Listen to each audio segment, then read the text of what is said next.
हाय नमस्कार सगळ्यांना, शुभ सकाळ. आणि आज म्हणजे काल 17 तारीख होती. काल मी काही व्हिडिओ बनवलेला नाही, कारण तेवढा वेळ पण नव्हता आणि मला महत्त्वाचं म्हणजे माहीत पण नव्हतं. तर खूप मोठी आनंदाची गोष्ट आहे माझ्यासाठी. म्हणजे खरोखर मी जेवढे कष्ट घेतले त्या कष्टाला म्हणजे फळ आलं असं म्हणावं लागेल. खूप छान मध्ये झालेलं आहे. तर काय झालेलं आहे आणि तुम्ही काय चुका करू नका. आणि काय झालेलं आहे मी म्हणजे सविस्तर सगळं सांगते. तर तुम्ही माझा व्हिडिओ ना पूर्ण बघा, कुठंही स्किप करू नका. कारण हा व्हिडिओ ना लय महत्त्वाचा आहे, त्यामुळं तुम्ही व्हिडिओ कंटिन्यू करा. तर काय झालं होतं, मी काय केलेलं म्हणजे माझे 2 चॅनल आहेत. तर जुन्या चॅनलसाठी हा व्हिडिओ आहे आणि मी जुन्या चॅनलवरतीच हा व्हिडिओ टाकणार आहे. तर नक्की माझा व्हिडिओ बघा. तर काय झालेलं होतं, मी काय चुकी केली ते सांगते तुम्हाला. तर मी काय केलं, व्हॉट्सअपला जे आता माणसं स्टेटस ठेवतात म्हणजे कुठल्या तरी दुसऱ्यांचे लोड करून गाणी म्हणा किंवा कुठला परिसर म्हणा असं ठेवतात. तसंच मी काय केलं,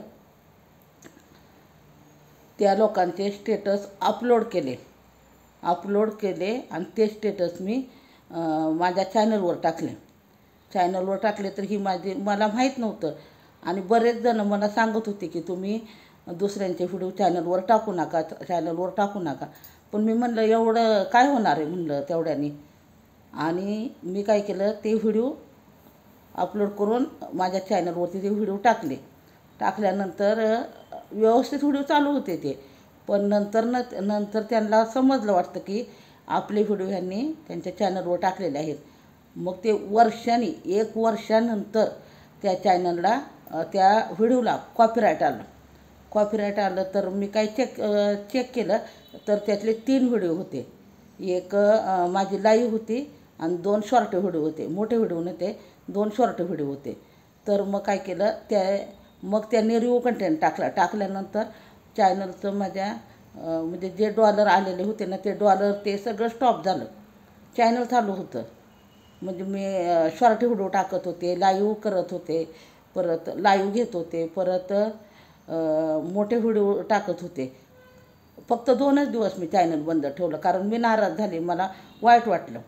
रात्रीचं उठून मी मोबाईल घेतला हातामध्ये, बघते तर हे वेगळंच झालेलं होतं. माझ्या YT स्टुडिओमध्ये मला म्हणजे ते एक फुलाचं असं चित्र आलं होतं आणि ते म्हणलं माझ्या चॅनलला काहीतरी प्रॉब्लेम आला, एवढं मला समजलेलं. आणि रात्रीचं काहीतरी 1-1:30 तिकडनं कसं होतं, आपल्याकडं दिवस असतो तेव्हा त्यांच्याकडं रात्र असते का मला काय एवढं माहीत नाही.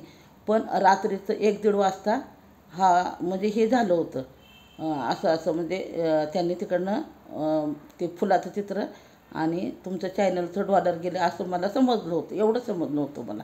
मग मी 2 दिवस नाराज होते. 2 दिवस म्हणलं आता मी मी काय लाईव्ह घेणार नाही, असं तसं मी टाकलं होतं.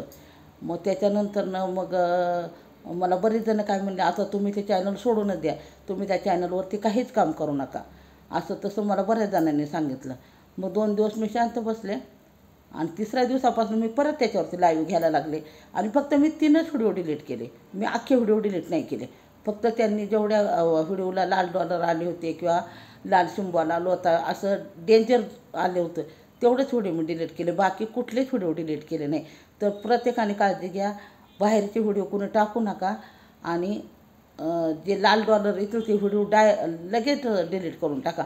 पिवळे पण डॉलर आलेले ना ते सुद्धा डिलीट करा, नका ठेवू कोणी. कारण मी सुद्धा आता म्हणजे त्याच्यातून काहीतरी शिकलेले आहे, म्हणून मी सांगते तुम्हाला. कारण मी एक पेमेंट घेतलं होतं, दुसरंसुद्धा मला पेमेंट आलं असतं. पण माझी तिथं चुकी झाली की मी ती चुकीचं म्हणजे दुसऱ्यांचे व्हिडिओ घेऊन मी टाकले. त्या चॅनलवाल्यांनी ते नंतर त्यांना माहीत झालं, त्यांनी तसं ते केलं. आणि मग काय झालं, तर हा व्हिडिओ मोठा होत आहे, तरी पण मी सांगतेच आता. आणि आता हे मागचं झालं. आता नवीन काय झालं, मग त्यांनी मला 3 महिन्याचा अवधी दिला की 3 महिने म्हणजे एप्रिलमध्ये झालं होतं. तर मला त्यांनी सांगितलं तर 17 जुलैपर्यंत तुम्हाला वाट बघावी लागेल. तर बरंच काय प्रयत्न केले. आता ते मला सांगता येणार नाही, पण बरेच काय प्रयत्न केले.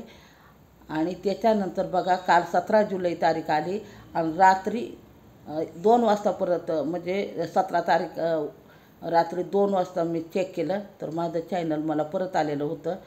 तर तुम्ही बाहेरचे कुणाचे व्हिडिओ टाकू नका. तर हा व्हिडिओ मी इथं स्टॉप करते, कारण मोठा व्हिडिओ कोणी असा बघत नाही. तर हा व्हिडिओ तुम्ही पूर्ण बघा आणि झालेली पुढचं परत मी तुम्हाला सांगते. तर बाय बाय सगळ्यांना.